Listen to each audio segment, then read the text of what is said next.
Bonjour à tous, c'est Rodolphe, bienvenue dans cette nouvelle vidéo. Aujourd'hui, on parle fiscalité. Je sais que c'est un sujet qui en terrorise plus d'un d'entre vous, alors que vous allez voir qu'en fait, c'est très simple. Dans la vidéo d'aujourd'hui, on va s'attacher à un seul type de fiscalité. Vous verrez qu'il y aura d'autres vidéos. On va essayer de balayer toute la fiscalité française sur le locatif. Et vous allez voir qu'à la fin de cette série de vidéos, c'est pas moi qui vais vous dire, en fonction de votre situation, il vous faut opter pour tel régime ou telle situation, mais vous allez bien avoir toutes les clés, toutes les billes pour dire « moi, j'ai cette situation-là, je gagne tant par mois, il faut que j'opte pour tel régime ». Voilà le but, voilà ce que je veux vous donner au travers de cette série de vidéos. Ça devrait tenir sur 3 à 4 vidéos. La vidéo d'aujourd'hui va toucher à tout ce qui est location nue, détenue en propre. Ensuite, on fera une vidéo sur le même style de possession, mais pour du meublé. On va parler de LMNP, de LMP. Et après, il y aura un gros volet sur tout ce qui est SCI, SAS, SCI, IS, etc. Vous allez voir, c'est des sujets qui sont très intéressants et vous devez impérativement maîtriser ces points-là. Je vois beaucoup de commentaires et je vous en remercie. C'est moi qui vous pousse à mettre des commentaires et je m'aperçois que beaucoup d'entre vous, pas tous heureusement, eh bien vous avancez vers l'investissement locatif en ayant des connaissances très fragiles en matière de fiscalité. Sachez que, surtout en France, et ça c'est vrai, on le sait, la fiscalité peut faire vivre, mais peut aussi tuer dans l'œuf votre projet. D'où l'importance de maîtriser impérativement la fiscalité. Je ne veux pas que vous continuiez en immobilier si vous ne maîtrisez pas la fiscalité. Excusez-moi, je me répète, mais il y a beaucoup de gens qui se retrouvent avec de très gros problèmes financiers parce qu'ils sont avancés dans leur projet locatif sans étudier le volet fiscal. En France, vous le savez, la fiscalité est lourde, mais si on sait la manier, si on la connaît, vous allez voir qu'elle est assez facile, qu'on peut très bien la domestiquer, comme j'appelle ça. Et vous allez voir ensemble, dans cette série de vidéos, ça n'aura plus de secret pour vous. Et vous allez voir qu'en vérité, la fiscalité française, elle est très simple. Avant d'aller plus loin, comme d'habitude, n'oubliez pas de liker cette vidéo, de la partager sur les réseaux sociaux. Mettez-moi des commentaires. Posez-moi des questions. Si vous êtes un habitué de la chaîne, vous savez que je lis et que je réponds à absolument tous les commentaires. Même si c'est un commentaire où il n'y a pas de questions, pour vous prouver que je le lis, je vais quand même mettre un petit like et je vais quand même vous remercier parce que vraiment, ça m'aide à me faire connaître.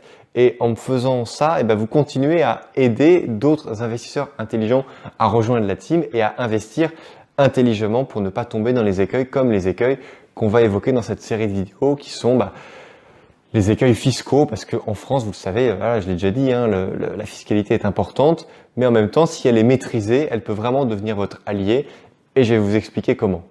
On commence avec la location nue détenue en propre. Donc là, typiquement, c'est Monsieur Dupont qui a un appartement, il perçoit, admettons, 1 000 € par mois de loyer, c'est de la location nue, le locataire est là depuis 10 ans, il perçoit donc 12 000 € de loyer hors charge. Je parle bien de loyer hors charge. Il faut savoir que Monsieur Dupont, il va avoir le choix entre 2 régimes. C'est là où ça se corse un petit peu, où certains d'entre vous peuvent être perdus. Vous allez voir qu'en vérité, c'est complètement bidon. Il y a le régime microfoncier, appelé également le régime forfaitaire, et le régime réel. Ce régime réel, vous allez voir, on va passer un petit peu plus de temps à en parler parce qu'il y a un petit peu plus de choses à savoir. Parlons d'abord du choix que Monsieur Dupont a fait d'opter pour le régime microfoncier. Le régime microfoncier, c'est pas compliqué. Sur les 12 000 € de loyer hors charge par an qu'il va avoir, il va avoir un abattement de 30%. C'est-à-dire que 30% de 12 000 €, ça fait, de tête, je sais pas trop le faire. Combien font 12 000 € moins 30%? La réponse est 8 400 €. Voilà. Monsieur Dupont va être assujetti à l'impôt à hauteur de 8 400 €. C'est-à-dire que pour le reste, ce qu'il y a entre les 12 000 € et les 8 400 €, eh bien, Monsieur Dupont les garde pour lui. L'imposition ne va pas être frappée sur ce montant-là. En revanche, ce que l'on sait, c'est que Monsieur Dupont paye son imposition à hauteur de 14%. Il est dans la tranche marginale d'imposition à 14%. Vous pouvez être à 30%, à 41%, à 45%, et je vous souhaite même d'être à 45%. Ça veut dire que vous avez de très gros revenus. Sauf que dans notre cas précis, Monsieur Dupont, il a 14% d'imposition et il aura également de la CSG-CRDS, ce qu'on appelle les prélèvements sociaux.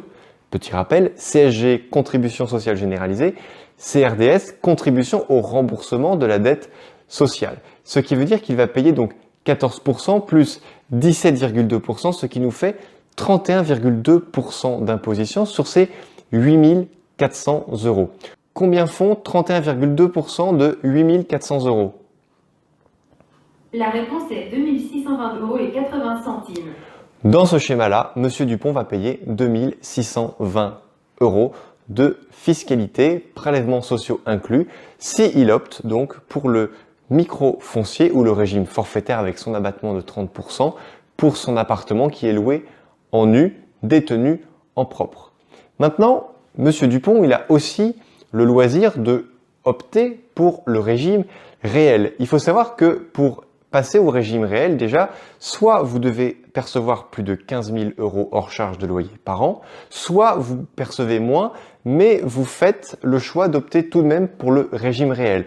Sachez que si vous optez pour le régime réel, vous devez vous engager à louer votre appartement pendant un minimum de 3 années. C'est-à-dire que si en 2018 vous le déclarez en régime réel, vous êtes dans l'obligation de le louer jusqu'au 31 décembre 2018, 2019, 2020. Le régime réel ne bénéficie pas d'abattement forfaitaire comme dans le régime microfoncier ou dans le régime forfaitaire, d'un abattement forfaitaire donc de 30%. Dans le régime réel, vous allez réellement déduire les frais, charges et dépenses qui sont directement liés à votre location, à votre investissement locatif. On va énumérer ensemble un petit peu plus tard la totalité des choses que vous pouvez déduire. Sachez qu'avec ce régime, comme avec le régime microfoncier, vous pouvez avoir une somme de dépenses et de charges les années où vous faites des travaux qui sont bien supérieures au montant des loyers que vous allez percevoir. Sachez que vous pouvez donc accuser un déficit qui peut être au maximum de 10 400 euros par an. Si vous avez un déficit de 20 000 euros, eh bien vous faites 20 000 euros moins 10 400 euros et le reste, vous pourrez le déduire l'année suivante. Dites-vous que vous avez le droit de déduire 10 400 euros par an pendant 10 ans, ce qui fait 104 000 euros. C'est-à-dire que si vous faites un investissement et que vous injectez 104 000 euros de travaux dans un appartement, eh bien vous allez pouvoir retirer 10%, donc 10 400 euros de vos autres revenus pour bénéficier d'un contexte fiscal plus agréable puisque forcément vous allez payer moins d'impôts. Alors, je ne dis pas que vous allez payer 10 400 euros d'impôts en moins par an, mais si vous gagnez 50 000 euros par an, eh bien vous pourrez retirer 10 400 euros, ce qui fait que vous, aux yeux de l'administration fiscale, vous ne gagnez plus que 39 600 euros. Du coup, vous baissez de tranche, vous payez un petit peu moins d'impôts et cela revient à se faire financer ses travaux par une partie de sa baisse d'imposition. C'est pour cette raison que le régime réel est très apprécié des gens qui souhaitent acheter des appartements et les rénover, faire de gros travaux. Pourquoi? Parce que souvent ils ont des revenus annexes, des revenus de salaire ou d'autres revenus tout simplement et ça va leur permettre de baisser leur imposition. Sachez seulement que lorsque vous êtes en nu, détenu en propre sous le régime réel, vous pouvez déduire un grand nombre de charges et de dépenses, mais vous ne pouvez pas non plus tout déduire. En commentaire juste en dessous, je vous remets toute la liste de ce que vous pouvez déduire. C'est simple, on va quand même les évoquer ensemble. Premièrement, vous pouvez déduire tout ce qui est frais bancaires, intérêts d'emprunt, frais de constitution de dossier. S'il y a également des frais d'hypothèque parce que Crédit Logement n'a pas voulu vous suivre et donc la banque a mis une hypothèque sur votre bien, il y a des frais d'écriture pour l'hypothèque, vous pouvez les mettre. En revanche, vous ne pouvez pas mettre les frais de notaire. Vous pouvez mettre tout ce qui est frais d'entretien, de rénovation, d'amélioration. Si votre locataire vous appelle parce qu'il y a une prise de courant qui ne fonctionne pas, vous envoyez un électricien, votre électricien vous envoie une facture de 200 euros parce qu'il est intervenu. Cette facture, vous pouvez directement la déduire. Vous avez également tout ce qui est dépenses pour l'amélioration. Votre locataire louait un appartement dans lequel il y avait du simple vitrage, vous avez posé du double vitrage, vous avez 3 000 euros de facture. Ces 3 000 euros-là sont directement déductibles. Vous pouvez également déduire tout ce qui est frais liés à la gestion, la copropriété. Toutes les charges de copropriété sont déductibles de ces revenus fonciers. Vous avez également les frais de gestion. Moi, pour information, je paye 5% TTC de frais de gestion auprès d'agences immobilières. Ces frais-là sont directement déductibles.